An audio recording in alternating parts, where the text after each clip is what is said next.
ভাবে ত্রুটিমুক্ত কিনা এটা নিশ্চিত হতে হবে। অর্থাৎ পশুর বিস্তারিত অঙ্গ প্রত্যঙ্গের বর্ণনা আপনার জানা থাকা চাই। পশুটা সুস্থ আছে কিনা, বাহ্যিকভাবে সমস্ত ত্রুটিমুক্ত কিনা এটা জানতে হবে।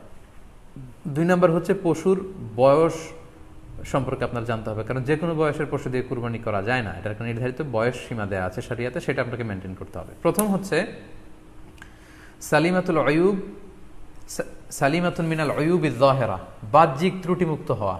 যে কোনো পশু দিয়ে কিন্তু, অসুস্থ পশু দিয়ে কুরবানি করলে কিন্তু কুরবানি হবে না। এক্ষেত্রে আমরা সুনানে নাসাইর একটি হাদিস উল্লেখ করব। হাদিসটি সহিহ, বারা ইবনে আযিব রাদিয়াল্লাহু তাআলা আনহু বর্ণনা করেছেন। আল্লাহ রাসূল সাল্লাল্লাহু আলাইহি ওয়াসাল্লাম বলেছেন, লা ইয়াজুজু মিনাদ দাহায়া আল আওরাউল বাইয়িনু আওরুহা, এমন পশু দিয়ে কুরবানি হবে না যেই পশুটা সুস্পষ্টভাবে অন্ধ। অন্ধ কানা কোনো পশু দিয়ে কুরবানি হবে না। ওয়াল আরজাউল বাইয়িনু আরাজুহা, খোড়া, কুরবানি যেখানে করা হবে ওই জায়গা পর্যন্ত হেঁটে যেতে পারছে না, মাঠ থেকে বাড়িতে আনা যাচ্ছে না, এরকম খোড়া প্রাণী দিয়ে কুরবানি করা যাবে না। ওয়াল মারিদাতুল বাইয়িনু মারাদুহা, খুব বেশি অসুস্থ, খুবই দুর্বল অসুস্থ প্রাণী দিয়ে কুরবানি করা যাবে না। ওয়াল আজফা উল্লাতি লা তুনকি, এবং এমন বয়স্ক বৃদ্ধ প্রাণী যে অতি বয়সের ভারে এটা নুজ্জ হয়ে গিয়েছে এবং এর হাড্ডির ভেতরে যে মজ্জা শুকিয়ে গিয়েছে, এরকম প্রাণী দিয়েও কিন্তু কুরবানি করা যাবে না। তাহলে সুনানে নাসাইয়ের এই সহিহ হাদিসটির মধ্য দিয়ে আমরা বুঝতে পারলাম যে অন্ধ প্রাণী দিয়ে কুরবানি করা যায় না, খোড়া প্রাণী দিয়ে করা যায় না, খুবই দুর্বল প্রাণী দিয়ে এবং খুব বয়স হয়েছে এরকম প্রাণী দিয়ে কিন্তু কুরবানি করা যাবে না। তারপর আমরা সুনানে তিরমিজির আরেকটি হাদিস এখানে উল্লেখ করব। এই হাদিসটিও হাসান পর্যায়ের হাদিস। বর্ণনাকারী হচ্ছেন আলী রাদিয়াল্লাহু তাআলা আনহু। তিনি বলেন, নাহা রাসূলুল্লাহ সাল্লাল্লাহু আলাইহি ওয়াসাল্লাম আইয়ুদহা বিআ'যাবিল করনি ওয়াল উযুন, অর্থাৎ আল্লাহ রাসূল সাল্লাল্লাহু আলাইহি ওয়াসাল্লাম শিং ভাঙা এবং কান কাটা এরকম প্রাণী দিয়ে কুরবানি করতে নিষেধ করেছেন। অর্থাৎ ব্রোকেন হর্নস অ্যান্ড ইয়ার্স, কোনো পশুর যদি শিং দুটো ভাঙা থাকে অথবা কান কাটা থাকে এরকম প্রাণী দিয়ে কুরবানি করলে কুরবানি আদায় হবে না। পশুর কানের ব্যাপারে আরও সুস্পষ্ট হাদিস এসেছে সুনানে তিরমিজিতে, এটিও হাসান পর্যায়ের হাদিস। বর্ণনাকারী সাইয়েদনা আলী রাদিয়াল্লাহু তাআলা আনহু, তিনি বলেন যে নাহা রাসূলুল্লাহ সাল্লাল্লাহু আলাইহি ওয়াসাল্লাম আইয়ুদহা বিমুকাবালাহ আও মুদাবারাহ আও শারকা আও খরকা আও জাদআ, অর্থাৎ আল্লাহ রাসূল সাল্লাল্লাহু আলাইহি ওয়াসাল্লাম মুকাবালা মানে এমন প্রাণী যেই প্রাণীর কানের সামনের অংশ কাটা, এরকম প্রাণী দিয়ে কুরবানি করা যাবে না। আও মুদাবারা, এমন প্রাণী যে প্রাণীর কানের পেছনের অংশ কাটা, সেটা দিয়ে কুরবানি করা যাবে না। আও শারকা, অথবা কানের মাঝখানে কাটা, দুই দিক ঝুলে আছে, করা যাবে না। আও খরকা, অথবা কানের ভেতরে ছিদ্র, পশুর কানে যদি ছিদ্র থাকে, কেটে যে ছিদ্র হয়ে গিয়েছে, ড্রিলড হয়ে গিয়েছে, সেই প্রাণী দিয়ে কুরবানি করা যাবে না। আও জাদা, অথবা নাক কাটা, এরকম প্রাণী দিয়ে কুরবানি করা যাবে না। তাহলে আল্লাহ রাসূল সাল্লাল্লাহু আলাইহি ওয়াসাল্লামের ভাষ্যমতে এই প্রাণীগুলো দিয়ে কুরবানি করা যাবে না। ফলে আপনি অনলাইনে যদি পশু ক্রয় করতে চান, আপনার যে পশুটা ক্রয় করবেন এটা বাহ্যিকভাবে সুস্থ আছে কিনা, অঙ্গ প্রত্যঙ্গের বিস্তারিত বর্ণনা ভিডিওতে আপনাকে ক্রস চেক করে এবং বাড়িতে আনার পরে সেটাকে দেখে এই পারচেজটা আপনাকে নিশ্চিত করতে হবে। 2 নম্বর খেয়াল রাখবার বিষয় হচ্ছে পশুর বয়স। কুরবানির পশুর একটা নির্ধারিত বয়স সীমা আছে। সেক্ষেত্রে উটের জন্য 5 বছর হওয়া লাগবে কমপক্ষে, গরু বা মহিষের ক্ষেত্রে কমপক্ষে 2 বছর হতে হবে, এবং ছাগলের ক্ষেত্রে কমপক্ষে 1 বছর হতে হবে। আবার বলছি, উট 5 বছর, গরু 2 বছর এবং ছাগল 1 বছর। তবে মেষ বা ভেড়া, দুম্বা এগুলো যদি 6 মাসের হয়, দেখতে যদি মোটা সোটা হয়, 1 বছরের মতো মনে হয়, তাহলে সেগুলো দিয়েও কুরবানি করা যাবে। সেক্ষেত্রে পশুর যে দাঁত আছে, নিচের পাটের যে পশুর দাঁত, এই দাঁতগুলোর পাশে 2টা ধারালো দাঁত থাকে, এগুলো উঠেছে কিনা এগুলো দেখে দেখে আপনারা পশুর বয়সকে নির্ণয় করতে পারবেন। তাহলে অনলাইনে ক্রয়ের ক্ষেত্রে আমাদের উত্তর হচ্ছে যে অনলাইনে আপনি পশু ক্রয় করতে পারবেন। সেক্ষেত্রে আপনাকে 2টি বিষয়ে খুব খেয়াল রাখতে হবে। এক হচ্ছে পশুর অঙ্গ প্রত্যঙ্গ ঠিক আছে কিনা, বাহ্যিকভাবে সব ধরনের ত্রুটিমুক্ত কিনা। 2 নম্বর হচ্ছে পশুর বয়স। এই 2টি জিনিস যদি আপনি এনশিওর করেন, আপনি অনলাইনে পশু ক্রয় করে সেটা দিয়ে কুরবানি করলে কুরবানি হয়ে যাবে ইনশাল্লাহ, কোনো সমস্যা নেই। আরও একটি প্রশ্ন আমাদের কাছে খুব বেশি এসেছে, সেটা হচ্ছে কুরবানি কি পুরো পরিবারের পক্ষ থেকে একজন দিতে হবে নাকি সামর্থ্যবান প্রত্যেকের দিতে হবে? আমি আবার বলছি, প্রশ্নটি হচ্ছে যে অনেকে এই প্রশ্নটি করেছেন যে পুরো পরিবার থেকে একজন দিলে হয়ে যায় নাকি সামর্থ্যবান প্রত্যেকের দিতে হয়। সম্মানিত দিনী ভাই এবং বোনেরা, এটি একটি মতবিরোধপূর্ণ মাসআলা। অর্থাৎ এই মাসআলার ক্ষেত্রে স্কলারদের মধ্যে মতভেদ পাওয়া যায়। এক্ষেত্রে দুইটি মতামত। একদল স্কলার বলেছেন যে এটা পরিবারের পক্ষ থেকে একজন দিলে আদায় হয়ে যাবে। অপর মতামত হচ্ছে যে না, সামর্থ্যবান প্রত্যেকেরই দিতে হবে। আমরা দুইটি মতামত নিয়ে আলোচনা করি। প্রথম মত হচ্ছে যে এক পরিবারের পক্ষ থেকে একজনই যথেষ্ট। এই মতামতটিও দলিলের দিক থেকে বেশ শক্তিশালী। সেক্ষেত্রে আমরা মেহনাফ ইবনে সুলাইম রাদিয়াল্লাহু তাআলা আনহুর বর্ণিত একটি হাদিস সুনানে আবু দাউদে এসেছে। হাদিসটি হাসান পর্যায়ের হাদিস। তিনি বলছেন, ও নাহনু উকুফুন মা রাসূলিল্লাহ বিআরাফাতিন, আমরা রাসূল সাল্লাল্লাহু আলাইহি ওয়াসাল্লামের সাথে 9 জিলহজ আরাফার ময়দানে ছিলাম। ক্বালা, তখন আল্লাহ রাসূল সাল্লাল্লাহু আলাইহি ওয়াসাল্লাম আমাদেরকে বলেছেন, ইয়া আইয়ুহান নাস, হে মানব সকল, ইন্না আলা কুল্লি আহলি বাইতিন ফি কুল্লি আমিন উদহিয়া, অর্থাৎ প্রত্যেকটি, আল্লাহ রাসূল সাল্লাল্লাহু আলাইহি ওয়াসাল্লাম বলেছেন, প্রত্যেকটি ফ্যামিলির জন্য প্রতি বছর একটি কুরবানি ওয়াজিব হয়। আমি আবার বলছি, প্রত্যেক ফ্যামিলির জন্য প্রতি বছর কুরবানি দিতে হয় কয়টি? একটি। তাহলে কুরবানি পরিবারের পক্ষ থেকে একটি দিলেই আদায় হয়ে যাবে। সুনানি তিরমিজির আরো একটি হাদিস আমরা এখানে উল্লেখ করতে পারি। এই হাদিসটিও সহিহ। সাইয়েদনা আতা ইবনে ইয়াসার রাদিয়াল্লাহু তাআলা আনহু, উনি আবু আইয়ুব আল আনসারী রাদিয়াল্লাহু তাআলা আনহুকে জিজ্ঞেস করেছিলেন যে কাইফা কানাতিল উদহিয়া ফি আহদি রাসূলিল্লাহ, হে আল্লাহর নবীর সাহাবী, আল্লাহ রাসূল সাল্লাল্লাহু আলাইহি ওয়াসাল্লামের জামানাতে কুরবানি কেমন হতো, কিভাবে তারা কুরবানি দিতেন? তো আবু আইয়ুব আল আনসারী রাদিয়াল্লাহু তাআলা আনহু বলেছেন, কানা রাজুলু ইউদাহি বিশাতি আনহু ওয়া আন আহলিহি, আল্লাহ রাসূল সাল্লাল্লাহু আলাইহি ওয়াসাল্লামের সময়কালে লোকজন একটি ছাগল কুরবানি দিত তার পক্ষ থেকে এবং তার ফ্যামিলির পক্ষ থেকে। আনহু ওয়া আন আহলিহি, তার নিজের পক্ষ থেকে এবং ফ্যামিলির পক্ষ থেকে। অর্থাৎ এই হাদিসগুলোর আলোকে বোঝা যায় যে পুরো পরিবারের পক্ষ থেকে একজন কুরবানি দিয়ে দিলেই আদায় হয়ে যাবে। স্বামীও চাকরি করেন, স্ত্রীও চাকরি করেন, স্বামীরও টাকা আছে, স্ত্রীর টাকা আছে, দুইজনের আলাদা করে দিতে হবে না। স্বামী যদি একটা ছাগল কুরবানি দিয়ে দেয় তাহলে স্ত্রীর পক্ষ থেকে, পুরো ফ্যামিলির পক্ষ থেকে কুরবানি আদায় হয়ে যাবে। এই হাদিসগুলোর আলোকে বোঝা গেল প্রত্যেক সামর্থ্যবানের উপর কুরবানি দেওয়া উচিত। এতে করে যিনি কুরবানি দিবেন উনি সওয়াব পেয়ে উপকৃত হলেন, আবার উনি কুরবানি দেওয়ার কারণে গোশত বিতরণ করলেন, ফলে গরিবরা উপকৃত হলো। সো সামর্থ্যবান প্রত্যেকেরই উচিত বেশি বেশি কুরবানি দেয়া। আশা করি এই মাসালাটাও আপনারা বুঝতে পেরেছেন। সেটি হচ্ছে, সম্মানিত সুধী, আমরা অনেকেই বাজার থেকে পশু আনার সময় বা কুরবানি করার সময় পশুর সাথে অনেক বেশি অমানবিক আচরণ করি। এতে করে কিন্তু আপনার কুরবানিটা, পুরো কুরবানির প্রক্রিয়াটাই প্রশ্নবিদ্ধ হয়ে যেতে পারে। পশুর সাথে মানবিক আচরণ করি, কুরবানির পশুর সাথে এমন কোনো আচরণ যাতে না করি যাতে ওর কষ্ট না হয়, আমরা যেন এটা খেয়াল রাখি।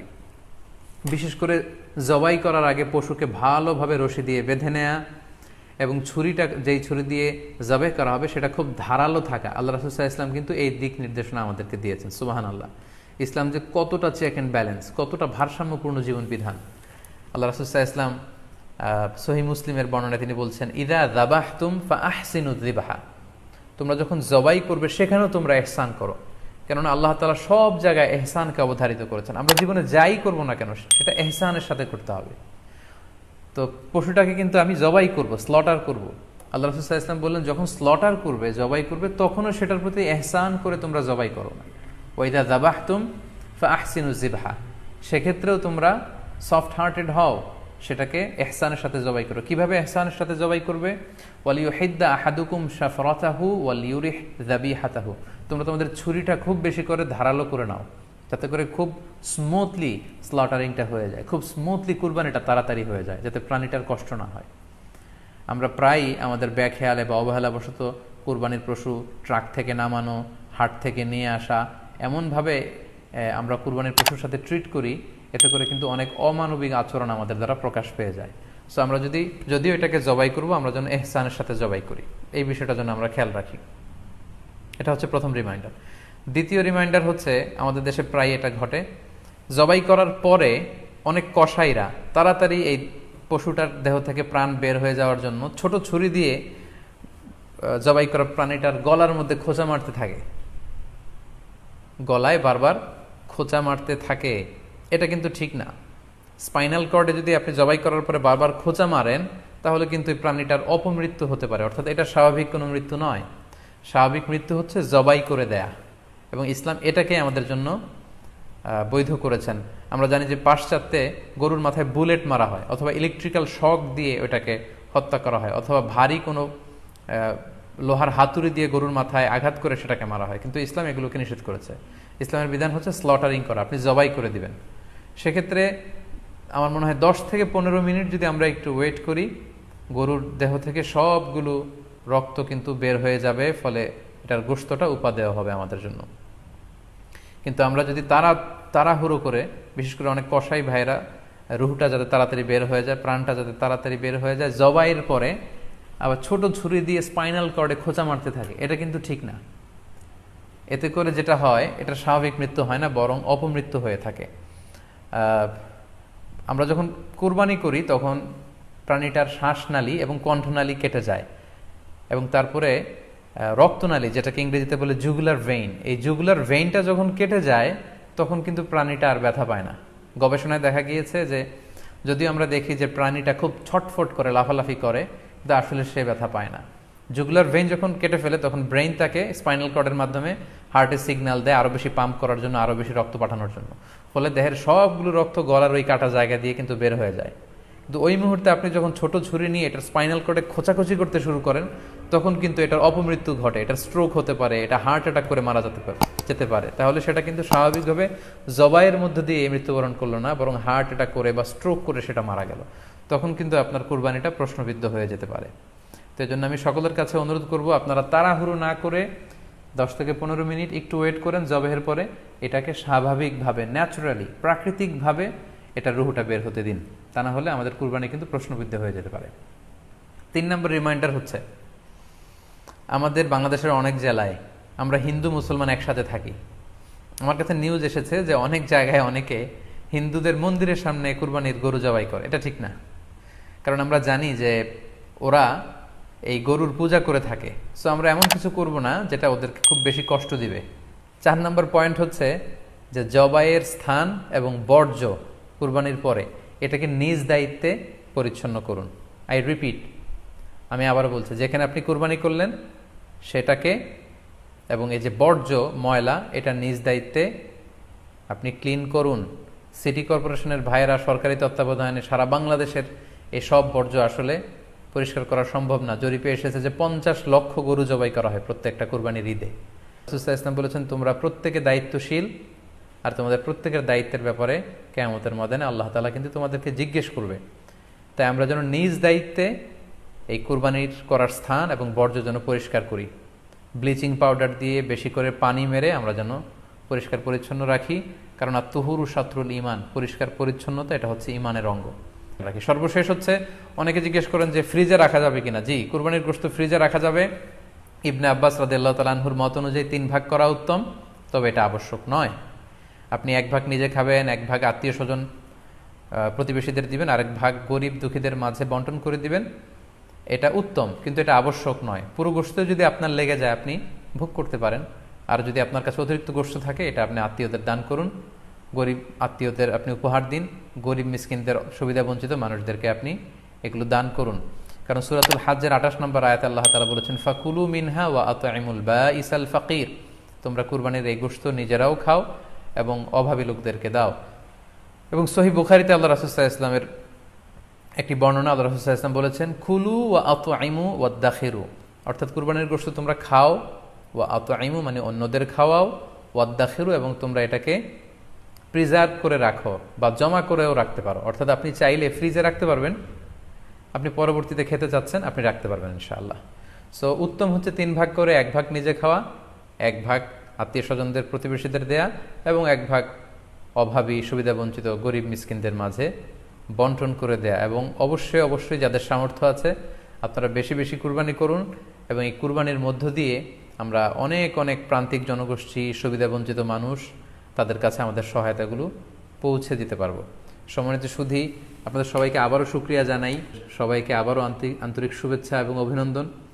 আমরা কামনা করি যে আল্লাহ তাআলার কাছে আমরা ফরিয়াদ করি জিলহজ মাসের প্রথম 10 দিনের যে বারাকা, রাহমা, আমরা যেন নফল ইবাদত করে করে বেশি বেশি তাকবীর তাহলিল দিয়ে এই দিনগুলো যেন মুখরিত রাখতে পারি, বেশি বেশি নফল ইবাদত করতে পারি, নফল রোজা রাখতে পারি। বিশেষ করে অবশ্যই আরাফার দিনের রোজা যাতে আমরা মিস না করি। এবং যদিও করোনা পরিস্থিতির মধ্যে দিয়ে আমরা সবাই আতঙ্কিত, তারপরেও গোটা মুসলিম উম্মার জন্য আমরা দোয়া করি যে এই ঈদুল আজহার উৎসব যাতে আমরা ভাব গাম্ভীর্যের সাথে ইবাদতের মধ্য দিয়ে, আনন্দ উৎসবের মধ্য দিয়ে পালন করতে পারি।